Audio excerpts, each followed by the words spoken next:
On November 21st, 1994, the Timekeeper welcomed guests into the Metropolis Science Center at the Magic Kingdom in Tomorrowland for the first time. This unique attraction was not inspired by any pre-existing intellectual property, but was instead an original story for the Disney parks. It followed a robotic humanoid who existed in Tomorrowland and created a working time machine, which he was going to demonstrate for guests within the show.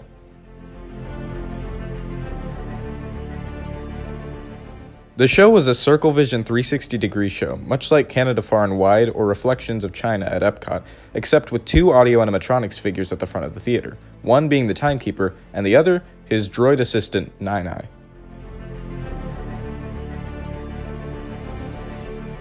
The show progressed. The Timekeeper sent Nine-Eye on a time-traveling journey, which was then projected onto the 360-degree screens around the room, with each one intending to be one of Nine-Eye's 9 eyes.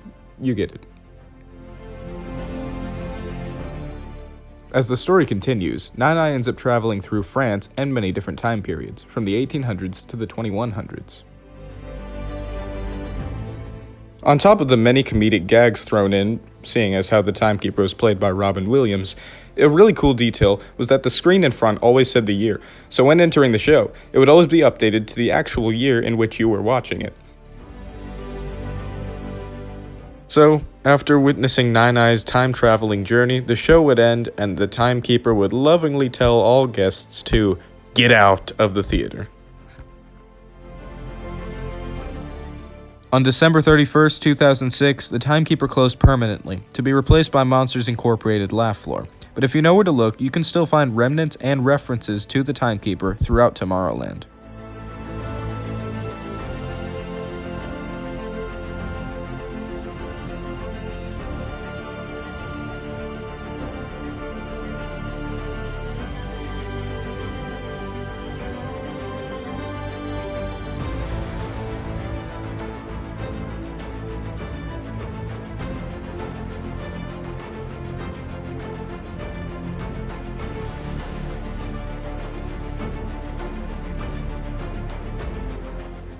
With the short turnover time for the retheming of the attraction, not much was changed in the queue, and you can even see how the theater is still very round in shape.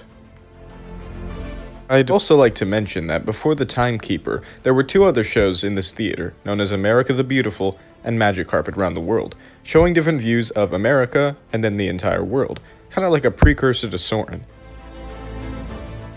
So that means that the round shaping of the theater is not just a remnant of the Timekeeper, but also a remnant of America the Beautiful and Magic Carpet Round the World before it. It's worth noting that the Timekeeper used many smoke effects throughout the show, and at the end of Monsters Inc. Laugh Floor, the laugh canister erupts with smoke as well. Perhaps it's a recycled effect. Another interesting connection is that at the end of the Timekeeper, he very loudly says, "Get out," and so does Roz at the end of Monsters Inc. Laugh Floor. One last thing, in Merchant of Venus just across the way, which is a small seating area in Tomorrowland, you can find the poster for the Timekeeper alongside some other posters relating to Tomorrowland. Is this the same one that used to adorn the entrance of the former attraction? Well, I'll leave that up to you.